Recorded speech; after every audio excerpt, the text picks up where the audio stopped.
Is premium economy worth it? Hi there, everyone. I'm Jeff, and this is Plain English for Thursday, November 27th, 2025. Here at Plain English, we tell stories about current events and trending topics. And if you listen, you'll start thinking in English, and you'll learn new words along the way.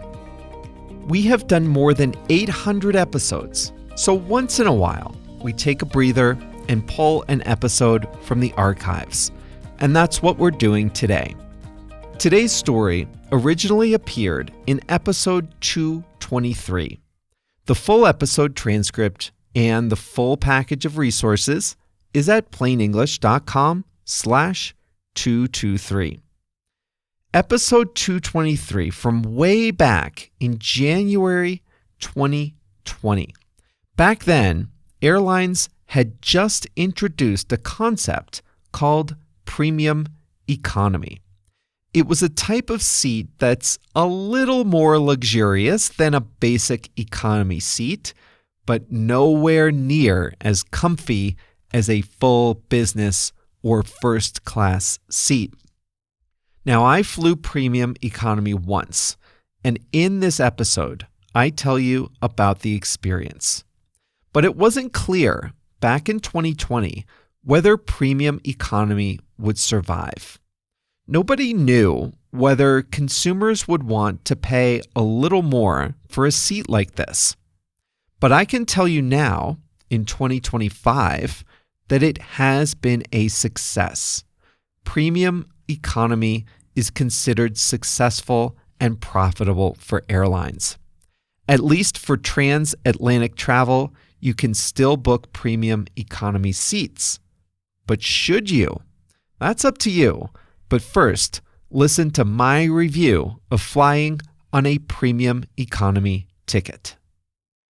Before we start today's story, I'd just like to remind you that the podcast is just one part of how we can help you upgrade your English skills.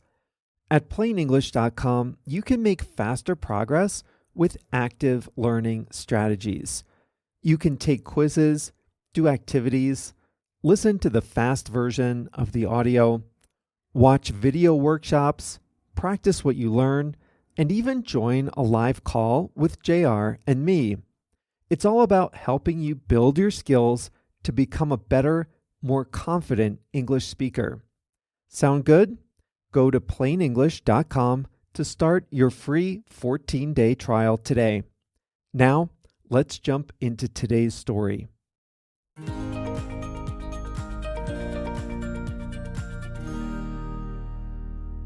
Here's one thing about airplane rides that's pretty black and white. At the front of the plane, you have lots of room, luxury amenities, and premium food. In the back, you're packed in like sardines. But in between the black and white of these two extremes, airlines have been experimenting with different shades of gray. Business class, for example, includes many of the same amenities as first class, but it's cheaper and it isn't quite as exclusive. And then in economy class, you can pay a little extra if you want some extra leg room. Well, the newest shade of gray is something called premium economy, and it was designed to fill the gap between the best economy seat and the business class seats. That is typically a big gap. A typical economy class seat from Chicago, where I live, to London is about $700 if you time it right. Business class is much more comfortable, but it can cost $3,500 or more. Premium economy is designed to split the difference. Airlines discovered that there are people who are willing to pay extra for a little more space, but can't afford that $3,000 or more for 6 hours of comfort. Premium economy generally includes a wider seat, more legroom, and some of the business class perks like a nicer blanket and better food. I went to Dublin in the fall on a brief vacation. The flight was about 6 hours direct from Chicago and cost about the same as a trip to London. When I got to the airport, I decided to upgrade just the outbound leg of the trip to premium economy. My thinking was I wanted to test out this new seat and I'd like to get some good sleep on the way over there to avoid jet lag.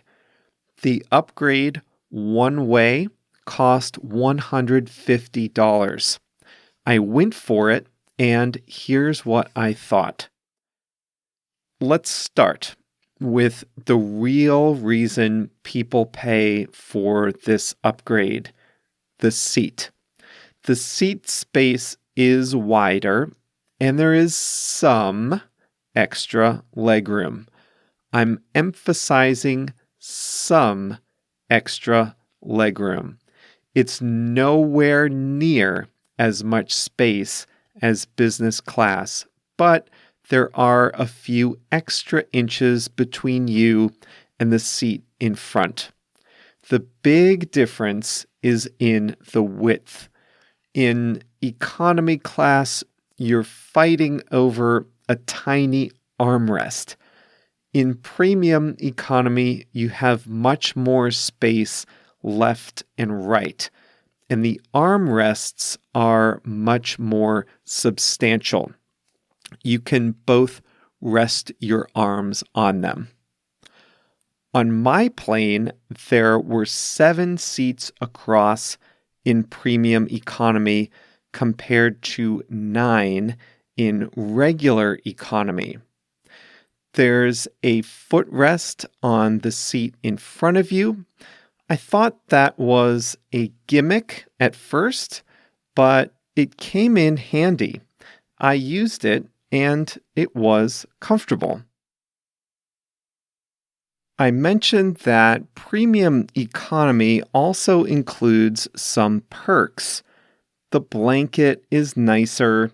It was from a popular mattress maker in the United States and was definitely an upgrade from the blanket in economy.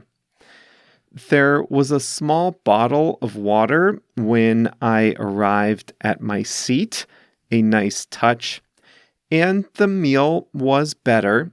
There's no denying that, but it was still not as good as a restaurant meal on the ground. On my flight, I also had access to premium noise-canceling headphones, though I always bring my own pair, so that didn't make a difference to me. A few other things stood out. The seats are bigger, so the fold-down trays were sturdier. They were definitely flat, unlike the trays in economy, which are sometimes flimsy and tilt one way or another. The meals were served with real silverware rather than plastic, which was nice. The wine was better, but the dinner roll was still hard as a rock. Overall, the experience was better than in economy, but it wasn't worth $150 each way for a 6-hour flight. I was surprised that there wasn't more legroom. For paying the extra money, I would have wanted a few extra inches of legroom and the ability to recline back a little more than a normal seat. I won't lie, though, the extra width does make a difference. The extra money for this better seat is $300 round trip, or about half the cost of the flight overall. To me, I'd rather save that money and be halfway to my next trip. I have not flown premium economy since then. I have gone to Europe twice. Yeah, just twice since that ticket, and I flew in regular economy both times. I'm a little weird. For me, the most important thing is to be able to sleep. And the only way I can sleep is if I can rest my head against the window, against the side of the plane. So to me, an economy seat is fine if I can get a window seat. The extra few inches and upgraded food isn't worth the much higher price of premium economy, in my opinion. All right, that's it for us here at Plain English today. We are kicking off December with 2 brand new episodes next week. See you back here on Monday.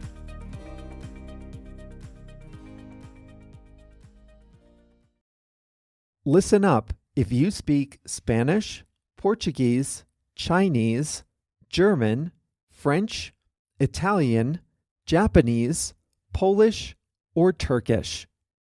One of the most frustrating things about listening and reading in a second language is being confused by unfamiliar words or phrases. When you listen to plain English, or when you read the transcript, you probably encounter some words you don't know. When that happens, you have a few options. You can stop the audio, go look up the definition, then return to the episode, find your place, and press play again, but that's exhausting. Or you can just skip it and be confused. That's no fun either. But what if you could see the translation of the word into your language instantly without having to stop the audio, without having to look anything up? Well, you can at plainenglish.com. For each episode, we translate about 100 words and phrases from English to 9 languages: Spanish, Portuguese, Chinese, German, French, Italian, Japanese, Polish, and Turkish. And we highlight those words in blue. All you have to do is hover your mouse over the highlighted word, and you'll see the translation instantly. It works great on mobile too. It really makes listening a lot more satisfying, and it's a great way to expand your vocabulary in English. The best way to see these translations is to sign up for a free 14-day trial at plainenglish.com. During your trial, you can read as many transcripts as you like, all with the translations into your language. So sign up for your free trial today at plainenglish.com.